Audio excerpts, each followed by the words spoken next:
रिश्ता भाई बहन का, कभी खट्टा, कभी मीठा, कभी रूठना, कभी मनाना, कभी दोस्ती, कभी झगड़ा, कभी रोना और कभी हंसी। ये रिश्ता है प्यार का, सबसे अलग, सबसे अनोखे त्योहार का। आप सभी को रक्षाबंधन की हार्दिक शुभकामनाएं। जी हाँ, रक्षाबंधन के त्योहार पर भाई की कलाई पर बांधी जाने वाली राखी सिर्फ एक रेशम का धागा ही नहीं होती, बल्कि बहन और भाई के अटूट प्यार का प्रतीक होती है। और इसी खास त्योहार पर IBC 24 लेकर आया है आपके लिए हमारा ये खास कार्यक्रम। नमस्कार, मैं हूं आपके साथ छाया चौधरी। तो रक्षाबंधन के इस पावन त्योहार पर कौन सा संयोग बन रहा है, क्या मुहूर्त बन रहा है, ये सभी जानकारी साझा करने के लिए हमारे साथ स्टूडियो में मौजूद हैं पंडित दत्तात्रेय होसकरे जी। पंडित जी, बहुत बहुत स्वागत है आपका। जी नमस्कार। तो पंडित जी, सबसे पहले तो यही जानना चाहेंगे कि रक्षाबंधन पर इस बार क्या संयोग बन रहा है? जी, बहुत ही महत्वपूर्ण संयोग है। देखिए, श्रवण नक्षत्र जो होता है उसका स्वामी चंद्रमा होता है, और चंद्रमा जो होता है वो मन का स्वामी है। यानी कि मन से जुड़े तो जग से, मन से जिस ढंग से आप जुड़ेंगे तो जग से जुड़ेंगे निश्चित रूप से। और जब मन से भाई बहन जुड़ जाते हैं तो परिवार भी समृद्ध होता है। परिवार में जो है एक तरह से परिवार एकाकार हो जाता है जब भाई बहन जुड़ते हैं। तो बहुत महत्वपूर्ण संयोग है। और इस बार का श्रावण मास जो है श्रवण नक्षत्र से प्रारंभ होकर श्रवण नक्षत्र पे ही समाप्त हो रहा है। यानी कि पूरा का पूरा श्रावण मास जो है वो पूरे के पूरे परिवार को एकाकार करने के लिए है, और उसका समापन जो है रक्षाबंधन से हो रहा है श्रवण नक्षत्र पे। इस बार जो रक्षाबंधन पे योग है वो विशेष योग है शोभन योग। शोभन योग मतलब जो शोभा को बढ़ा दे, जो परिवार की कांति को बढ़ा दे, जो परिवार में जो लोगों के मध्य संबंध हैं उनको मधुर कर दे। ऐसे समय में रक्षाबंधन पड़ रहा है। साथ ही साथ महत्वपूर्ण योग ये भी है कि इस बार सिद्धि योग बन रहा है। सिद्धि योग यानी कि भाई बहन जो दोनों जब एक दूसरे के लिए ईश्वर से प्रार्थना करेंगे तो वो सिद्ध होगा। जैसे बहन यदि भाई के लिए ये प्रार्थना करेगी कि भाई की नौकरी लग जाए, प्रार्थना करेगी कि भाई का स्वास्थ्य अच्छा हो जाए, प्रार्थना ये करेगी कि उनका वैवाहिक जीवन समृद्ध हो जाए, तो ये सफल हो जाएगा। सेम इसी तरह यदि भाई बहन के लिए प्रार्थना करेगा तो वो भी सफल होगा। इस तरह से शोभन योग और सिद्धि योग दोनों के साथ साथ श्रवण नक्षत्र की युति ये जो बन रहा है ये बहुत ही महत्वपूर्ण योग है। बहुत वर्षों बाद ऐसा हो रहा है, इसीलिए ये रक्षाबंधन अत्यंत महत्वपूर्ण है। इस रक्षाबंधन पे ना केवल भाई बहन एक दूसरे के करीब आए, बल्कि मैं ये चाहूँगा कि गुरुजन, माता पिता, सारे के सारे संबंधी इत्यादि एक दूसरे के करीब आए। निश्चित रूप से ये पर्व जो है वो साकार होगा। तो पंडित जी, हमारी जो बहनें हैं वो खासतौर पर IBC 24 का कार्यक्रम ये देख रही हैं, उनका भी बहुत सवाल था खासतौर पर ये कि मुहूर्त को लेकर कि आखिर कौन सा ऐसा मुहूर्त है जब बहनें अपने भाई की कलाई पर राखी बांधें तो उनके लिए शुभ हो। जी देखिए, मुहूर्तों का बहुत महत्व होता है रक्षाबंधन की जहाँ तक बात है। तो रक्षाबंधन में मैं आपको मुहूर्त जो बताने जा रहा हूँ, विशेष रूप से मुहूर्त का ध्यान रखें क्योंकि इस बार भद्रा का भी प्रभाव है जिसका मैं जवाब दूंगा आने वाले समय में। सबसे महत्वपूर्ण पहला मुहूर्त जो है, यदि आप इस मुहूर्त को ध्यान रखेंगे, बहुत जल्दी है, प्रातः काल है, ये मुहूर्त को यदि ध्यान रखेंगे तो बहुत अच्छा रहेगा। मुहूर्त है प्रातः 7:46 तक सिंह लग्न में। यदि इस मुहूर्त पे सिंह राशि के लोग, सिंह राशि के जो भाई हैं वो यदि रक्षा सूत्र पहनेंगे तो निश्चित रूप से लाभ होगा। मेष राशि के लोग इस मुहूर्त पे पहन सकते हैं, मीन राशि के लोग इस मुहूर्त पे पहन सकते हैं। भाई लोगों की बात कर रहा हूं मैं, बहनें किसी भी राशि की हो चलेगा। इसके बाद एक मुहूर्त आ रहा है मध्याह्न काल का, वृश्चिक लग्न का मुहूर्त। ये है 12:08 दोपहर से 2:23 तक। ये बहुत महत्वपूर्ण मुहूर्त है। इसमें वृषभ राशि के जातक जो हैं, तुला राशि के जातक जो हैं और कर्क राशि के जातक जो हैं, कन्या राशि के जातक जो हैं, ये इस समय रक्षा सूत्र बंधवा सकते हैं अपनी बहनों के द्वारा अपनी कलाई पे। अब एक सायंकाल का मुहूर्त है, ये आखिरी मुहूर्त है, ध्यान रखिएगा। सायंकाल 6:16 से 7:51 तक ये एक महत्वपूर्ण मुहूर्त है। असल में सबसे जो महत्वपूर्ण बात ये है कि श्रवण नक्षत्र है दिन में, लेकिन सायंकाल होते होते धनिष्ठा नक्षत्र लग जाएगा, उसका तृतीय चरण आ जाएगा तो पंचक लग जाएगा। इस बात का विशेष रूप से ध्यान रखें कि ये आखिरी मुहूर्त खत्म होने से पहले अवश्य रक्षा सूत्र बांध लें, तो इससे भाई बहन के संबंध प्रगाढ़ होंगे, मजबूत होंगे, जीवन में जो है शांति, प्रगति, समृद्धि इत्यादि सब कुछ आएगा। और जीवन में जो देखिए, रक्षाबंधन के पर्व को हम लोग बहुत साधारण पर्व समझ लेते हैं, ये किसी भी पर्व की तुलना में कम नहीं है, बहुत महत्वपूर्ण पर्व है। लक्ष्मी जी, विष्णु भगवान और राजा बलि से संबंधित पर्व है ये। इसीलिए इस पर्व को बड़ी शुद्धि से, बड़ी सकारात्मकता से भाई बहन एक दूसरे के प्रति समर्पित होकर इस पर्व को मनाएं तो ज़्यादा अच्छा रहेगा। अच्छा, चलिए, तो हमने मुहूर्त तो जान लिया। पंडित जी, जरा ये बताइएगा, इस बार क्या भद्रा का प्रभाव देखने को मिल रहा है, और ये भद्रा होता क्या है वो भी जरा समझाइए हमें। जी जी, देखिए, भद्रा को लेकर लोगों के मन में बहुत ज़्यादा शंकाएं होती हैं। भद्रा जो है शनि की बहन है, यानी कि सूर्य की पुत्री हैं वो। भद्रा जो है छाया उनकी माता हैं और उनकी पुत्री हैं, और उनको विशेष रूप से स्थान दिया गया है। जब हम मुहूर्तों की चर्चा करते हैं, मुहूर्त चिंतामणि, जातक पारिजात, ये सब ग्रंथों में इनका उल्लेख दिया हुआ है। तो ये जो भद्रा है, इनको ये दिया गया है कि यदि भद्रा की उपस्थिति हो तो उस समय किसी भी तरह से, ये विष्टिकरण में आती है भद्रा। जब योग और करण होते हैं हमारे ज्योतिष विद्या में, उसमें जो करण होता है विष्टिकरण, विष्टिकरण के समय भद्रा होती है।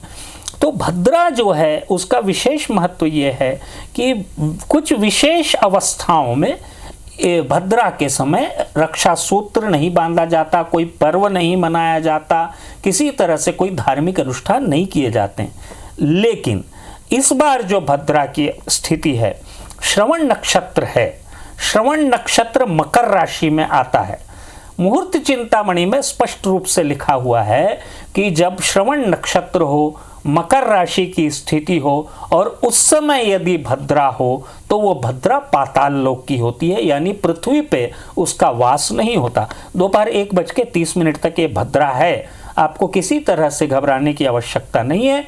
आप इस भद्रा के रहते भी रक्षा सूत्र बांध सकते हैं, कोई भी दिक्कत नहीं है, इसलिए भद्रा से घबराएं नहीं। चलिए, तो ये बहुत बड़ी टेंशन रहती है हमें कि भद्रा के टाइम में क्या हम राखी बांध सकते हैं, नहीं बांध सकते हैं। तो देखिए, पंडित जी ने बता दिया कि भद्रा के समय भी आप राखी बांध सकते हैं। पंडित जी, एक और सवाल था कि हम राखी बांधते हैं तो क्या कोई विशेष पोस्चर रहता है कि किसी विशेष दिशा में हमको मुंह करके बैठना होता है, विशेष आसन होता है क्या? बहुत अच्छा प्रश्न है। देखिए, मैं आपको एक बात बताऊं कि रक्षा सूत्र जब भी बांधे तो दिशा का तो महत्व होता है। हमारा वास्तु जो होता है वो ये इस तर्क को देता है कि कौन सी राशि वालों को कौन सी दिशा सूट करती है। लेकिन मेरा निवेदन, मैं सिर्फ 2 ही दिशाओं का उल्लेख करूंगा। एक तो यदि प्रातःकाल 12 बजे से पहले आप रक्षा सूत्र बांध रहे हैं तो आप अपने भाई को पूर्वाभिमुख करें या उत्तराभिमुख करें, पूर्व या उत्तर दोनों मुख करें। यदि इस दिशा में आप मुख करके बहनें सामने बैठ के यदि रक्षा सूत्र बांधेंगी तो बहुत अच्छा रहेगा। दूसरा, यदि आप 12 बजे के बाद दोपहर में या सायंकाल आप बांध रहे हैं तो पश्चिमाभिमुख हो या उत्तर मुख हो, ये बात का ध्यान रखें। सायंकाल पश्चिम मुखी या उत्तर मुखी ये हो के रक्षा सूत्र, मतलब अपने भ्राता को बहनें जो हैं इस दिशा में मुख करके बैठाएंगी और खुद उनके सामने बैठेंगी। जहां तक वस्त्र वर्ण का प्रश्न है, इस बार श्रवण नक्षत्र है और श्रवण नक्षत्र की उपस्थिति में और जहां तक ग्रह योगों की बात है तो विशेष रूप से शनि जो है अपने ही घर में बैठ के शश योग बना रहे हैं। तो इसीलिए विशेष रूप से इस बार जो है परिधान होना चाहिए पीला, सफ़ेद या नीला। ये 3 परिधान पहन के, तीनों में से कोई भी एक परिधान भाई बहन यदि पहने और रक्षा सूत्र बनवाए। देखिए, कलर का बहुत इफेक्ट होता है और कलर का इफेक्ट होने से जब रक्षा सूत्र आप बंधवाते हैं तो भाग्य भी इसी के अनुसार निर्मित होता है, इसलिए कलर की ओर विशेष ध्यान दें। तो पंडित जी, हम बचपन से रक्षाबंधन तो मनाते आ रहे हैं और रक्षाबंधन में कहा भी जाता है कि बहनें राखी बांधती हैं और भाई फिर बहनों की रक्षा करते हैं। लेकिन पद्म पुराण की अगर बात की जाए तो कई सारी कथाएं हैं कि आखिर रक्षाबंधन क्यों मनाया जाता है। तो जरा ये हमारे दर्शकों को बताइए कि एक्चुअल में रक्षाबंधन के पीछे की क्या कहानी है। जी, रक्षाबंधन के पीछे वैसे तो सतयुग की एक कथा है और द्वापर की एक कथा है। मैं आपको सतयुग की कथा बताता हूँ कि जब भगवान विष्णु ने, भगवान श्री हरि ने राजा बलि को छल दिया, तो उसके पश्चात राजा बलि जो हैं भाव विभोर हो गए और विष्णु भगवान क्षमा के देव हैं, कल्याण के देव हैं। राजा बलि ने कहा विष्णु भगवान से, हे श्री हरि, आप तो जो देव हैं और आप सभी के उद्धार के लिए हैं, चाहे वो दानव हो या देव हो, लेकिन आपने 2.5 पग जमीन से मेरा सब कुछ छीन लिया और मुझे पाताल लोक पे भेज दिया। ये तो आप एक देव की प्रकृति होती नहीं, ये तो कल्याणकारी देवता की प्रकृति होती नहीं। तो निश्चित रूप से विष्णु भगवान को ये बात लगी, प्रतीत हुई कि शायद हमने ये छल करके गलत किया। तो उन्होंने राजा बलि को ये वरदान किया कि आप जो वर मांगो वो मैं देने को तैयार हूँ। तो राजा बलि ने कहा कि प्रभु आप मेरे साथ पाताल लोक में चले चलिए। अब चूंकि विष्णु भगवान ने उनको वचन दे दिया था, इसलिए विष्णु भगवान जो हैं राजा बलि के साथ पाताल लोक में चले गए। विष्णु भगवान के पाताल लोक पे जाते ही सारे के सारे कल्याणकारी तत्व जो हैं वो वर्जित हो गए, वो रुक गए, कल्याण होना बंद हो गया, धन धान्य का अभाव हो गया, विवाह होने बंद हो गए, सारे शुभ कार्य होने बंद हो गए, त्राहिमाम की स्थिति निर्मित हो गई। उस समय सभी देवों ने लक्ष्मी जी से विनती की कि आप कोई तो ऐसा उपाय कीजिए जिससे विष्णु भगवान सारे लोकों का पुनः कल्याण कर सकें।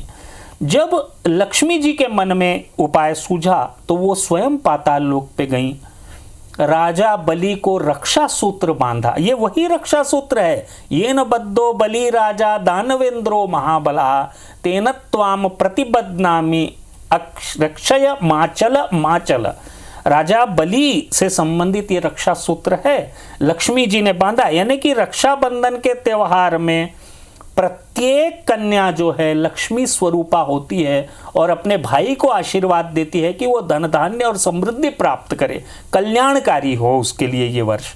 तो लक्ष्मी जी ने जैसे ही बलि को रक्षा सूत्र बांधा और बलि ने बोला कि बहन अब आप उपहार मांगो, तो उन्होंने राजा बलि से निवेदन किया, क्योंकि तीनों लोकों में त्राहिमाम हो गया है, इसलिए आप भगवान विष्णु को मुक्त करें।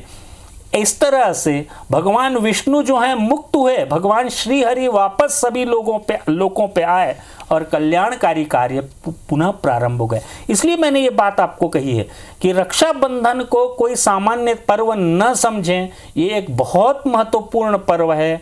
इस दिन रक्षा सूत्र बांधने से जीवन में कल्याणकारी तत्वों का प्रादुर्भाव होता है और जीवन में आप आगे बढ़ते हैं। कि क्या राशिफल के अनुसार भी हम विशेष तरीके से अपने भाइयों को राखी बांध सकते हैं? जी, राशि के अनुसार जो है बहनें जो हैं अपने भाइयों को यदि रक्षा सूत्र बांधेंगी तो उसका एक अलग प्रभाव होता है।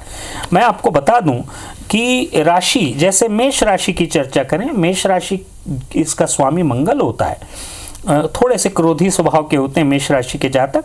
इनको नारंगी रंग का धागा या रक्षा सूत्र बांधना चाहिए और सिंदूर का तिलक लगाना चाहिए बहनों को। यदि वृषभ राशि की बात करें तो वृषभ राशि का स्वामी शुक्र होता है। सफ़ेद चमकीला धागा और चमकीला तिलक लगाना चाहिए इनको इस दिन। यदि मैं बात करूं मिथुन राशि की तो बुध है इसका स्वामी, तो हरा नारंगी धागा और चमेली की सुगंध का तिलक लगाना चाहिए। कर्क राशि की यदि बात करें तो सफ़ेद चांदी युक्त धागा और चंद्राकार टीका ये इनको लगाना चाहिए। सिंह राशि के जातकों की यदि बात करें तो लाल गुलाबी धागा और गुलाब जल युक्त टीका ये लगाना चाहिए।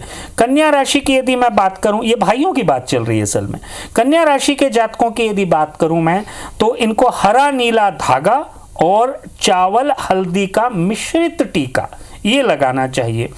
तुला राशि की यदि मैं बात करूं तो चमकीला हरा पीला धागा और चांदी के अर्क का लाल टीका ये लगाना चाहिए। वृश्चिक राशि की यदि मैं बात करूं तो लाल पीला धागा और शहद युक्त जो है टीका लगाना चाहिए। धनु राशि की यदि मैं बात करूं तो केसर युक्त पीला तिलक और हल्दी चावल का तिलक और इसी रंग का धागा ये बांधा जाना चाहिए। मकर राशि की यदि मैं बात करूं तो नीला चमकीला धागा और रोली का तिलक लगाना चाहिए। कुंभ राशि की यदि मैं बात करूं तो नीला हरा मोर पंख युक्त धागा और घी चावल का टीका ये लगाना चाहिए। आखिरी राशि है मीन राशि। तो मीन राशि के जातकों को, क्योंकि ये गुरु प्रधान होते हैं मीन राशि के जातक, तो इनको पीला धागा पहनाना चाहिए और चंदन कुमकुम इसका जो है टीका जो लगाना चाहिए। यदि ये करेंगे तो निश्चित रूप से आप देखेंगे राशि के अनुसार भी यदि भ्राता को बहनें जो हैं, जिसको हम संस्कृत में भगिनी कहते हैं, यदि भगिनी अपने भ्राता को इस रंगों के टीके और उसी संबंधित रंगों के धागे यदि पहनाएं तो निश्चित रूप से इसका लाभ होता है और भ्राता और बहन भगिनी दोनों के जीवन में प्रगति, समृद्धि, ऐश्वर्य इत्यादि का प्रादुर्भाव होता है। पंडित जी बहुत बहुत शुक्रिया आपका इतनी सारी जानकारियां हमें साझा करने के लिए, मुहूर्त बताने के लिए, क्योंकि मुहूर्त का एक बेहद अहम हिस्सा है रक्षाबंधन का, जिसे हर कोई मानता है और उसी मुहूर्त में वो सभी राखी बांधना पसंद करते हैं। तो आपका बहुत बहुत शुक्रिया हमारे साथ जुड़ने के लिए, स्टूडियो में आने के लिए। तो ये थे हमारे साथ स्टूडियो में मौजूद पंडित दत्तात्रेय होसकरे जी, जिन्होंने हमारे साथ कई सारी जानकारियां साझा की हैं कि मुहूर्त कौन सा है, इस बार भद्रा का योग है या फिर नहीं है, और किस मुहूर्त में हम राखी बांधें कि हमारे लिए भी ये खास तौर पर शुभ हो और भाइयों के लिए भी। तो चलिए हमारे इस खास प्रोग्राम में अभी के लिए फिलहाल इतना ही। आप सभी को रक्षाबंधन की ढेर सारी शुभकामनाएं। उम्मीद करते हैं कि आपका रक्षाबंधन का त्योहार खुशी खुशी बीते। नमस्कार।